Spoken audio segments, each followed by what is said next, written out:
day, if our positions were switched, would our fates be different? Would I have your life, and you mine? Call me crazy, but I'm pretty sure Dante probably would have turned out like this. I can't see what's done to me.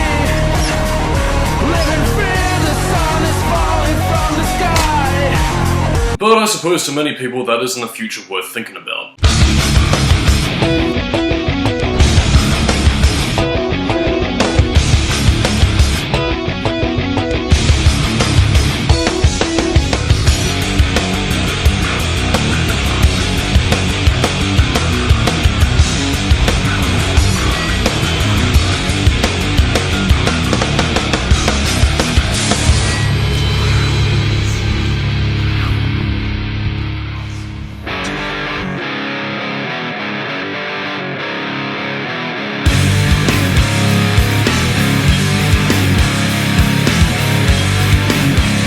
6 years ago, I began my journey into the wonderful realm of Devil May Cry, starting with the reboot. And then I played the rest of them. And in 2016, during the show's second season, one of the less talked about episodes would be the DmC Devil May Cry review, made at a time when my experiences were limited to only the first 3 games and the reboot. Looking back though, there is a lot about that review that I think I could have done better, and given my experiences with the franchise now, having all the games under my belt, there is a lot more that I have to say about these games in particular. And of my opinions that have stayed the same relative to the first time I played them, that would be the reboot, having of course replayed it recently for the purposes of this review. This time around we're going to be taking a look at the special edition rather than the original. The game itself is still pretty solid, doesn't quite top the likes of DmC 4 and 5 in terms of combat mechanics, but Ninja Theory are good at what they do, and they delivered on that aspect quite nicely. Putting aside the ham-fisted conspiracy theorist social commentary, I can admit to liking the reboot's story in spite of what people say about its attempts at being tryhard. But alas, here we stand 5 years later, Devil May Cry 5 having gotten the series back on track with the classic series, and while our Lord and Savior Hideki Itsuno was all fired up to make a sequel to the reboot, it seems as though now the reboot has breathed its last and nothing will become of this continuity. But what we do have is some DLC included in the special edition called Vergil's Downfall. This acts as an epilogue chapter set after Dante and Vergil's fight at the end of the game, where Cat asks Dante nicely to stop, and because Dante is all about the good manner, obliges her request as Vergil hobbles away, barely clinging to life. In essence, what it sets out to do is explore Vergil's motivations while teasing for a sequel that will probably never see the light of day. Then again, stranger things have happened. I mean, I sincerely doubt anybody saw Devil May Cry 5 ever happening in our lifetime, but here we are. No real development history to speak of, so let's dive right in. So the plot kicks off with Vergil on the cusp of death, heavily wounded from Dante's assault, and he collapses on his mother's grave, falling into limbo as he hears his mother's voice calling out to him. As if this day wasn't bad enough, the amulet given to him by his father Sparta is now gone. However, it's here where we begin to notice the difference between the main game story and Vergil's downfall, because believe me, dudes and dudettes, these two storylines are night and day with each other. Giving up, Vergil? No!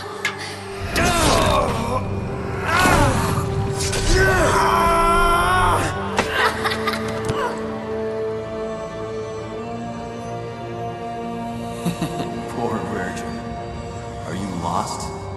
The DLC takes on a more psychological tone than its forebearer, and it's something that I actually quite like. As Eva explains, Vergil is dead, but he does have a chance of coming back to life if he follows the light, and by nature of the game's framework of Vergil's mind sifting through the details of what happened to him, it allows us to get into the dude's state of mind, and what is ostensibly going to become of him by the DLC's end. And what better way to begin a downfall than with Vergil hallucinating that Cat and Dante are there, with Dante getting right to the point. How does it feel, brother? To be beaten again? After the fall, he lost it all, and his self-reflection tells him that in the end, it doesn't even matter. Sorry, I literally just started thinking of that song when I started writing this. In any case, Vergil starts beating himself up over his past failures, which is, diving into some all-too-real territory. But alas, our hollow Vergil has an offer that tempts our son of Sparta. You can't change the past. But what would you do if you had another chance? In a moment's notice, Cat shows up again being pursued by a demon, to which Vergil gives chase and comes to the rescue. Unfortunately for our katana-wielding computer geek, the demon escapes and Cat shyly mocks Vergil for his earlier betrayal. I'm fine. But you're Dead. It's funny you had to die to understand humanity. Kat continues to spurn Vergil's temper as she prods at his insecurities, with her remarks about Dante pushing him over the edge, showing that he doesn't take kindly to Kat's sharp wit.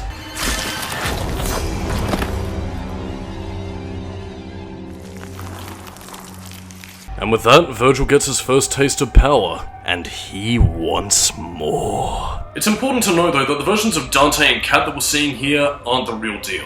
As established in the beginning, this is Vergil's mindscape, so to speak, manifesting through Limbo, and the DLC does make full use of this concept. Aside from a comic book tie-in and sparse lines of dialogue in the base game, we only have a limited understanding to work with insofar as Kat and Vergil's relationship.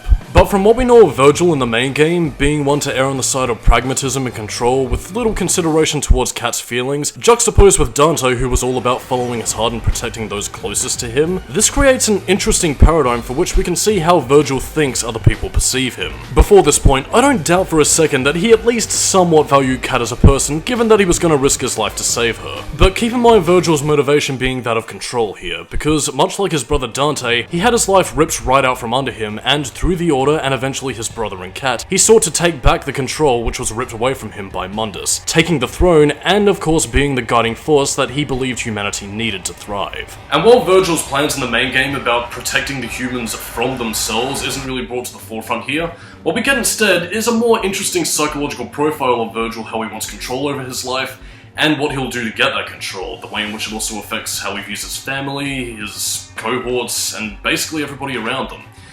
And, to me, it's a very interesting point of focus. One key example of this would be Vergil's confrontation with Dante, his phantom brother mocking him for living a life of relative privilege, while Dante had to rough it out in an orphanage that tried to kill him, and then living out in the slums, always on the run. Lording that knowledge over Vergil, that despite Dante's aggressive punk attitude and uncouth lack of dedication to any cause, he still came out on top, while Vergil is gripping onto the tattered remains that is his life. And all throughout, we see the fact that Dante's presence throughout Vergil's life was a driving factor into what likely seeded the insecurity that was pushing Vergil to seek absolute power. Well, that and we also learned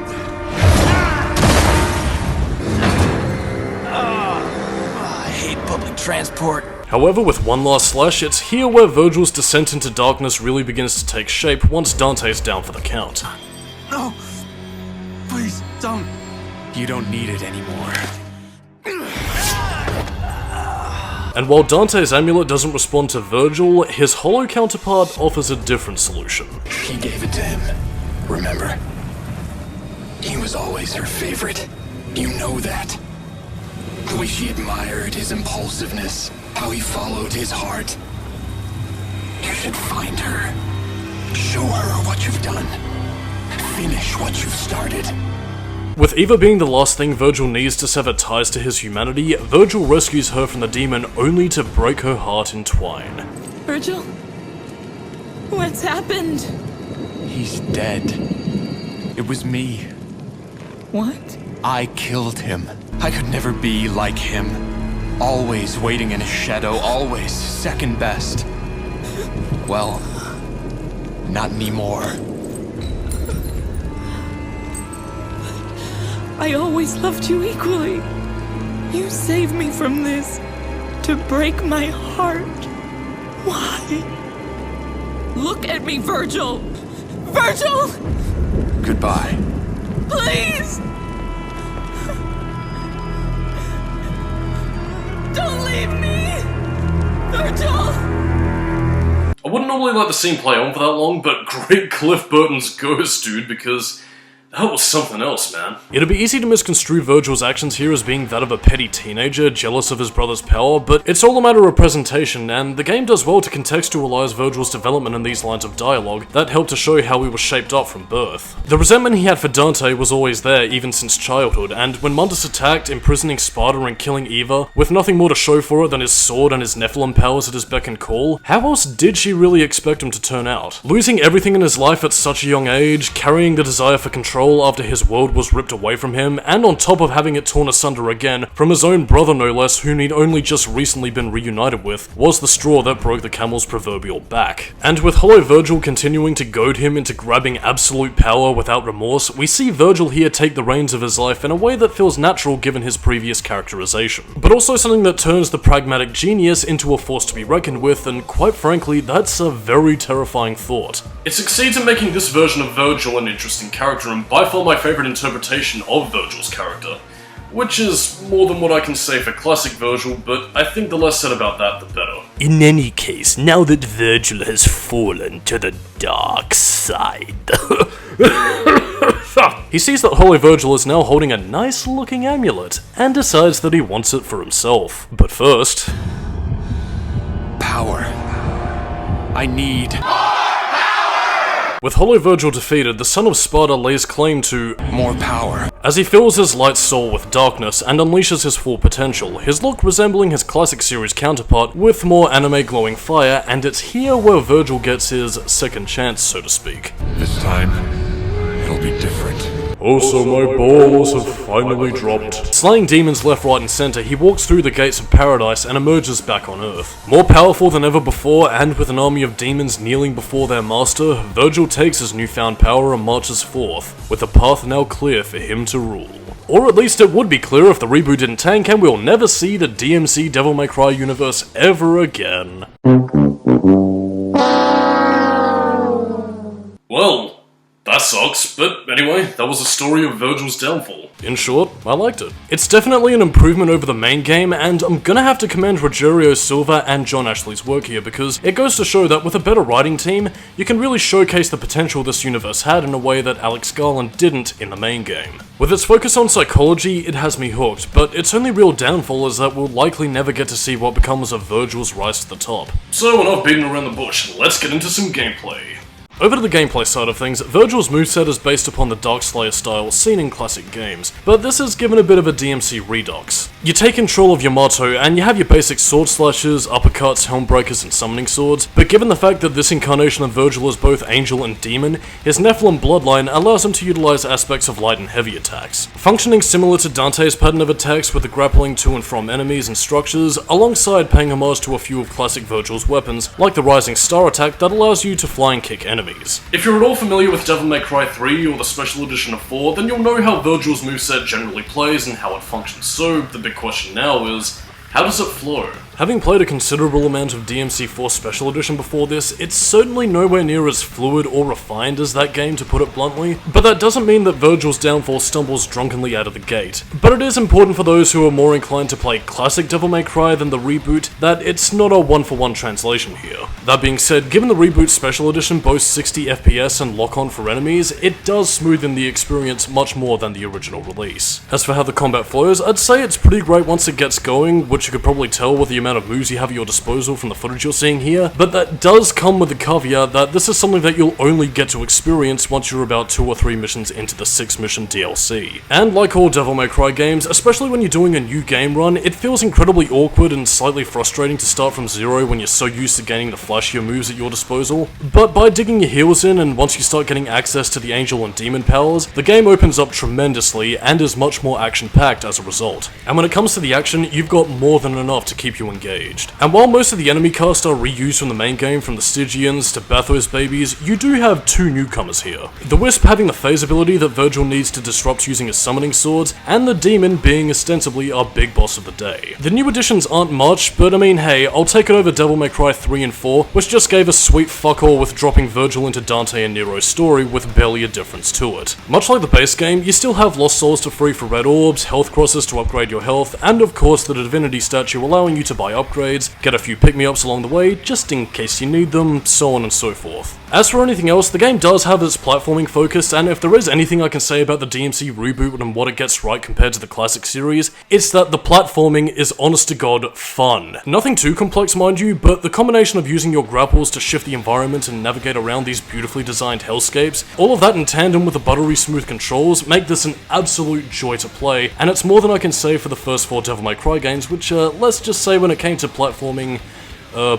sucked. To summarize the gameplay, if you liked how DmC Devil May Cry played, then chances are you'll like how Vergil plays here. In fact, the only real negative I have to bring up throughout this whole thing is that we don't get to fight Dante. As stated during the story segment, I'm actually kinda saddened we didn't get to see Vergil and Dante square off, but I suppose they didn't want to rehash the whole Dante-Vergil conflict as seen in the main game. And in turn, I suppose it was also pushed by the wayside to introduce the Hollow Vergil boss fight, so win some, you lose some. Taking place in a sand arena just a few meters away from where Batman is fighting Ra's al Ghul, you take on a power-enhanced Vergil who copies your moveset and utilizes more souped-up versions of your summoning swords, as well as a giant ouch-stabber. It's a decent boss fight all in all, and one that's packed with a lot of energy after seeing the soulless Vergil reclaim what was rightfully his. And with this, you get to see the doppelganger ability as seen during Vergil's boss fight against Dante. Aside from fighting with you, one of its better abilities is using the D-pad to determine the attacks to either be synchronized with Vergil, or put on a delay that will allow for your attacks to be done twofold, or to select between demon and angel weapons. It's not an ability I've really gotten the hang of yet, but I can see it being a gameplay mechanic worth incorporating, especially since classic Vergil seems to have taken it into his arsenal in Devil May Cry 5. And that's about the extent of the gameplay. You do get a reasonable chunk of levels to explore within this demonic hellspace, and while it might be short given the nature of DLC, with the different difficulties and the overall satisfaction of the combat control scheme, if the game clicks with you, I think you'll be right at home with Vergil's downfall. Not too much to say on the technical aspects, especially since it's pretty up to par with the base game in terms of graphics and sound design, but there are a few aspects that I think are worth mentioning.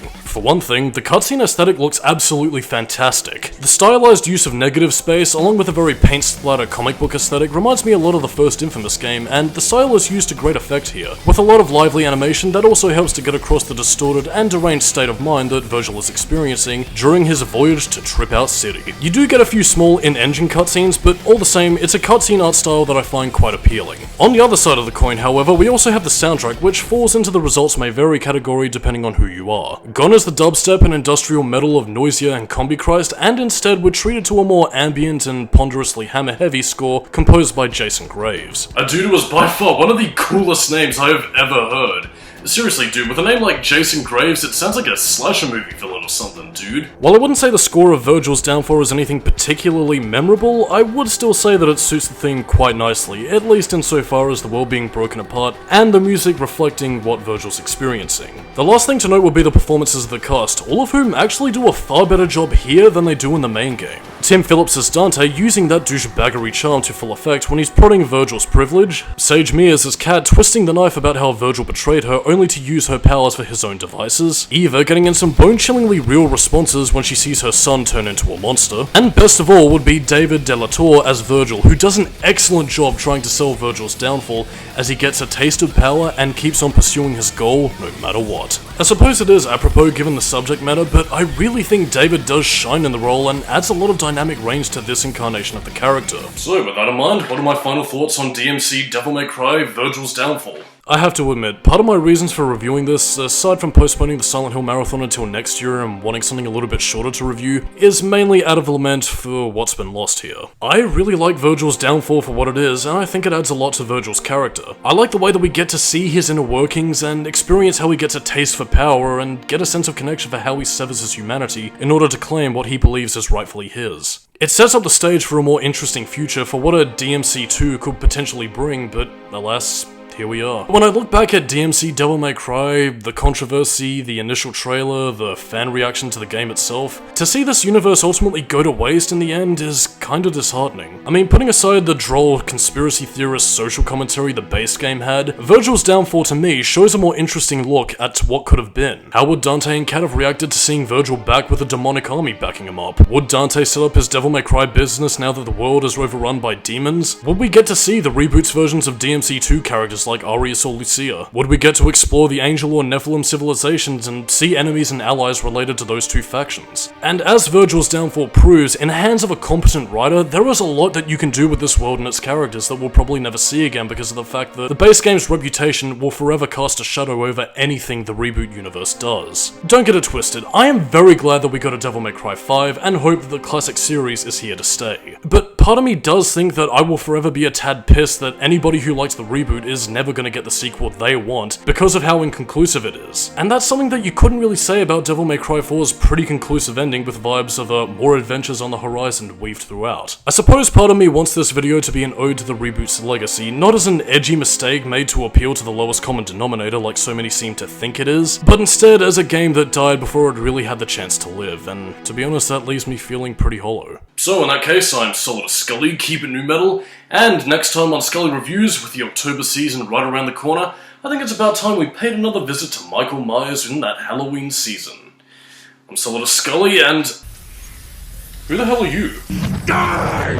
Oh!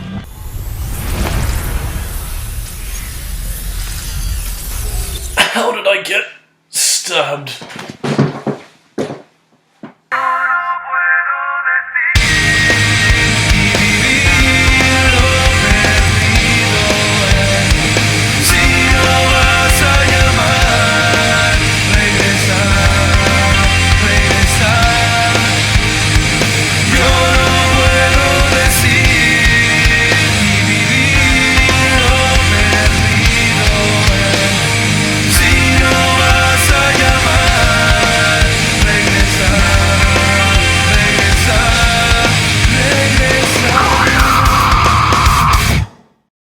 Let's get into some gameplay. Why do I feel the need to pose all the fucking time?